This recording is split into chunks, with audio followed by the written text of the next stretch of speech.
Hey everyone, welcome back to another episode of Grace for the Journey. I'm your host, Sharonda, and I'm so happy to have you along with us here on this journey. If you are new here, welcome, welcome, welcome.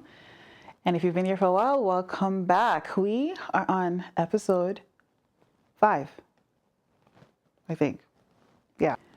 We are in the middle of a series here called The Hardest Thing I've Ever Been Through Until It Was Not. So if you're new to this space, this is a safe space where we just get to talk about challenges, triumphs of our different journeys in life, where you find encouragement, where you just get to, just have somebody rooting for you and have time to reflect on certain things that you may be experiencing, and just know that you're not alone. Just know that you're definitely not alone in whatever you may be experiencing. Our situations may not be apples to apples, but definitely just know that there is somebody that can relate to you, and that there are people rooting for you to make it to the other end of your challenge. So I've been talking a bit about myself and just introducing you guys to who I am, some of the experiences that have shaped me and is still shaping me. Over the last few episodes, I've just been talking about my motherhood journey. There's lots of different aspects of our journeys, but that was one of the ones where I experienced, I want to say, I don't know if I should say the biggest challenges, but the more emotional challenges, whatever we want to call it. But we experienced some experiences that I swear was just coming to like kill me literally. And I realized that we don't share enough. Sometimes you look at somebody and you might not understand why they do the things they do, or why they act the way they act, or even just why they may not be smiling or may not be happy. And sometimes people are going through it, and we could give them a little bit more grace, but also because sometimes also if we can share our story a little bit more, we don't realize that just sharing our story ourselves can help another person to overcome and to make it to the next step of their own journey. I've said this before, I don't believe that we have been sent here to be an island. I believe that we are meant to be with people. We need people. I don't believe we're meant to keep everything as a secret like I used to think. I thought my business was my business, but yeah, that's changed. I do believe that vulnerability definitely has its place, and here I am being vulnerable with you. So the hopes of me, sharing in this little short series, the purpose of it is just so you know that you can get out of whatever you're going through. Just so you know that there's a smile in the midst and on the other side. I can't promise you I'll be as smiley as I've been in the last ones in this episode. It's a little touchy, but we'll see. We'll see what happens. Yeah. If you don't know me, I have given birth to 4 children, and one of which is now our little angel. So she's no longer here with us in person, but she's still here with us. And so the next, let's see how long I talk, 2 or 3 episodes, it'll just be about the journey, like her parts of the journey, the part that she played in my journey, and the part that she still is playing in my journey today. So at this stage in my life, I have 2 kids, and then I find out that we're expecting again. So we're on to baby 3, and then there's a miscarriage shortly after, pregnant again, and so this is pregnancy number 4. By the grace of God, this pregnancy went great. Actually, 0 complications. I can't even remember one complication at all. And we're getting to full term. So I've already done this twice before, right? And so I know, like, when this baby is born, this is gonna be back to diapers, back to your life is not your own anymore. So I remember my husband and I were like, we're gonna go. We didn't get to do like any vacation, baby moon or anything, but we're like, we're gonna go to dinner, and I'm gonna dress up. I'm gonna have a nice, wonderful dinner, because baby girl's gonna be here soon. So here we are at dinner. I won't call it the name of the restaurant, but I won't even lie. I was traumatized to even past this restaurant for years after. But anyway, so here we are at dinner and enjoying ourselves, or trying to enjoy ourselves. And I get like the sharpest pain ever in my back, my butt, everywhere. It was just like stabbing me everywhere. It was so sharp. And then it left. And it came back and it just kept intensifying and intensifying and intensifying. And I got a thought that you're going to deliver this baby tonight. This baby's coming today.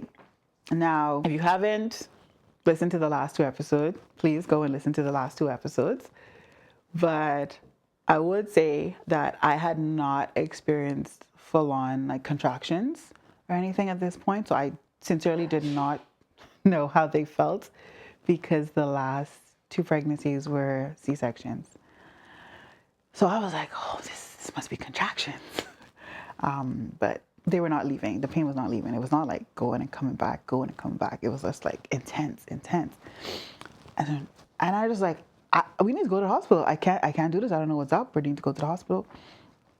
And we left there. I could barely walk. I remember calling my mom. She said she knew already what was up, because she was like, this isn't contractions. So I remember calling, like, we're heading to the hospital. I'm in a lot of pain. Pain's not leaving. In that moment, she said she switched on from being mom and she went into like prayer warrior mode. I just was in pain. Some of it, I don't even remember all, I just know I was in a lot of pain. I got to the hospital and, ER, and when they tell you that, you hear some stories that if you don't look like you're in pain, they're not going to treat you a certain way. So apparently I found out later I wasn't looking like I was in so much pain. But anyway, nonetheless, because of how far along I was in the very version of rushed up to labor and delivery. And I remember first the lady said, oh, you look very nice to be in the hospital tonight. And I want to backtrack a little bit. I had said, be careful what you say. I remember saying, the next time I give birth, I want to have makeup on and I want to be all dolled up and I want to not look like a hot mess.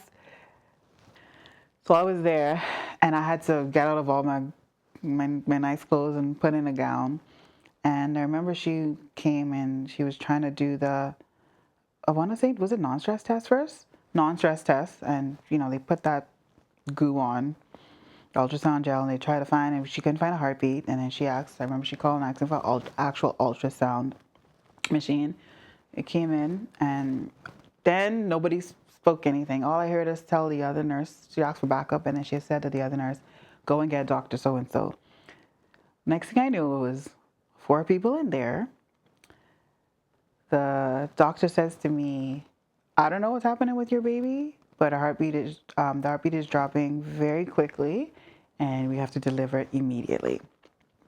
So remember I said I had 2 previous C-sections. So during that process, pardon me again for details, you need a catheter, right? So they'll insert a catheter, but they would do the spinal first, so you're numb when you're getting the catheter.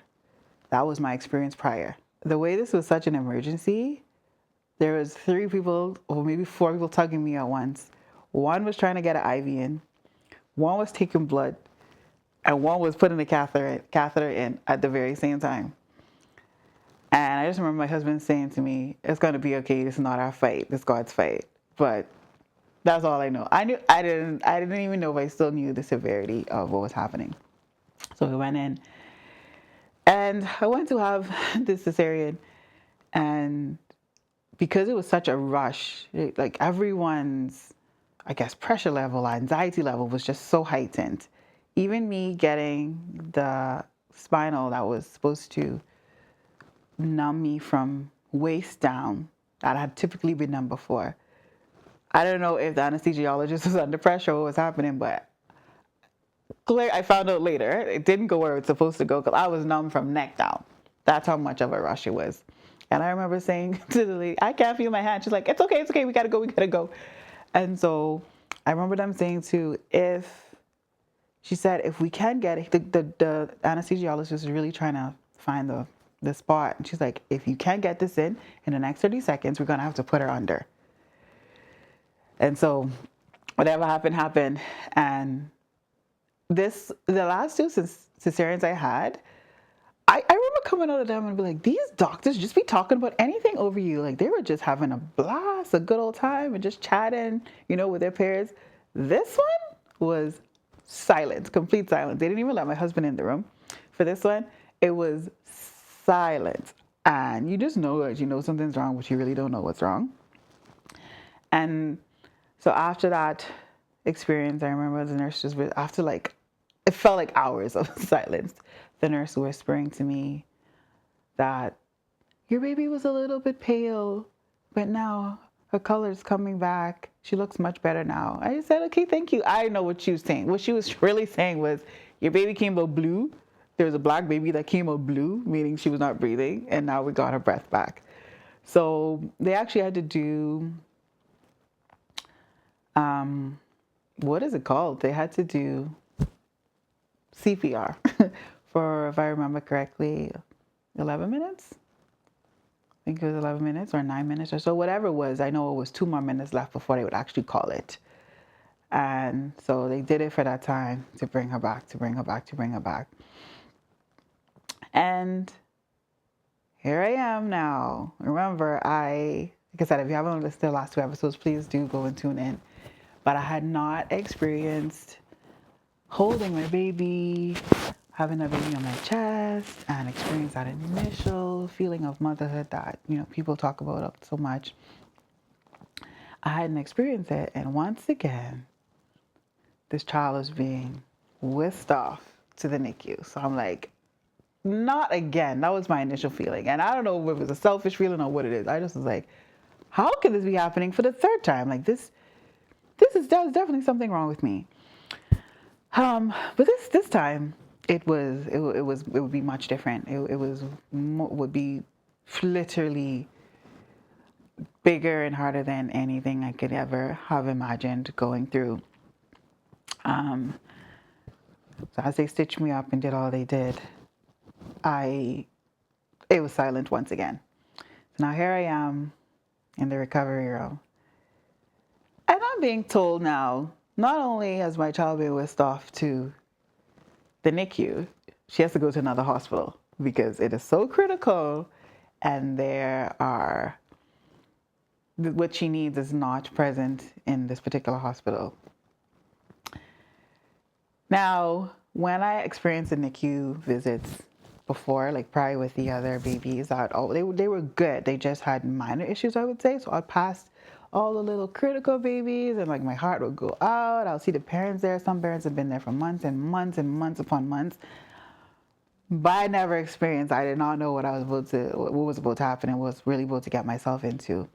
So remember, I still didn't get to hold her. They wheeled her in like an incubator, and I got to put my hand through, and I touched her hand, and then she was taken away. So what had actually happened is I had experienced what they call a placental abruption. So the placenta literally had ripped itself away from my body, I guess, and blood was pooling there. And it could either be concealed or unconcealed. And concealed meaning that there's no blood coming out, so I couldn't tell that I wasn't bleeding, but I was bleeding internally. So here I am, bleeding internally, and literally, as a doctor explained to me, my body was trying to kill itself for who knows what reason. Who knows what reason? When I was told later, I asked, why did this happen? She said, 90% of it is unknown. 10% is either drugs or like trauma, like extreme blow to the stomach. None of which I, had experienced. And 90% to be unknown? I'm like, okay, here we go again. So in that moment, luckily I don't know, just say luckily or whatever, but I was really feeling so distraught that I was not able to not, first of all, not hold my child, be in the same room with my child, but now I'm not even in the same hospital with my kid. But because of what was happening with my body, I also needed to be transferred to the other hospital. So I was transferred by ambulance and I was placed in the same hospital as her. And I could tell that what was happening to me was not the norm. The way everybody was coming in there, it's almost like they wanted to see, like, oh, this is the girl. This is the girl who this is the baby's mom. Like, it was like a big deal. It was a big deal what was happening. I I remember them saying that we're gonna take you to see her. You need to see her right away. It was almost like they didn't know if she was gonna make it. They actually didn't think she was gonna make it past the one night. And I remember being wheeled up there, still at the catheter, and all the other times, they waited till that was gone, and I could actually walk. No, I was wheeled there to the NICU, and she was. I've never seen a person hooked up to so many different machines. She was hooked up to everything. So pretty much what had happened was there was, because of lack of oxygen, there was multiple organ failure. So literally everything was failing. So she was hooked up to everything. And so what they try to do to protect the brain, they call it cooling. So for the next 72 hours, if I remember correctly, she would be on this cooling mat to try to, I guess, preserve what was left of these organs. And so I remember the doctor saying to me, we don't know what's going to happen. We don't know if she's going to make it through the night. We really don't know what's going to happen. And now that definitely was the hardest thing that I experienced until it wasn't. I just even thinking about that moment, I'm like, I actually went through that. And that started a journey of years. That was the beginning of what I never knew motherhood, like what I never envisioned for my motherhood journey. That was the beginning of an emotional roller coaster. That was the beginning of the growth of my faith. That was the beginning of so many things to come. But I'm here today, and it was hard. It was so hard. And even the way everything progressed and the way everything ended is not how I would have wanted. But to even have just gone through that moment and to have don't get me wrong, my mental health was being attacked heavily in that time. But to be able to sit here today and be able to think clearly is just a miracle in itself. But that definitely was the beginning of. I've never labeled myself as this. During the time, I never labeled myself as this. But I went from being a mom of two to not only being a mom of three, but what is considered a special needs mom. Because the needs now that our little angel now required was, I didn't even know I had the capacity to fulfill those needs and everything else that came from that moment on. So basically, after I would have seen her, it was a fight for our faith. It was an actual fight for our faith because, beforehand, all my other NICU experiences were, oh, they're doing great. They're going to be out of here soon. We just need to get to this step. Just need to put on this much weight. She just needs to not throw up. It was very simple. In that moment, it wasn't. But looking back, those experiences were simple. Here I am with every doctor and medical personnel and the nurses saying, we don't know what's going to happen. We actually don't know what to tell you. We don't know what her life is going to look like. And I remember a doctor saying, if she survives, there's going to be lots of delay. And I have lots of delay, lots of, not just delay. He said there was brain damage and deficiency. That's what's the word. It's going to be lots of deficiencies. And that was when the fight of faith began. That was a fight of faith because we wanted to hold on to, no, you can't, there's no way. Like, this is not a God plan for my life to be, but this is all the medical people telling you this stuff. And they're saying it and they've seen it. And to hear this daily, to go through this daily battle of they said this, but I believe this. They said this, but I believe this. It looks like this. It actually looks now starting to look like what they said, but I believe this. That's when the strength had to begin to round up. And I'm gonna tell you that I didn't have it. Like I didn't have the strength. I didn't have the faith. It was literally the people around me, and I was pulling on all of their faith. It was my pastor, my mom, and my husband in particular. I literally thought those three people were the craziest people in my life at that time because I didn't think that they heard what the doctor's saying, but they were so strong in their faith that no, this is gonna end well. I don't care what they say, this is gonna end well. And I was like, you guys are delusional because what you're saying makes no sense. This is what I was thinking. But I needed them to rally me up and pull me and literally carry me for the next little bit because it was about to be a journey. And if you want to hear what comes next, stay tuned for the next episode. Don't forget to like, share, and subscribe.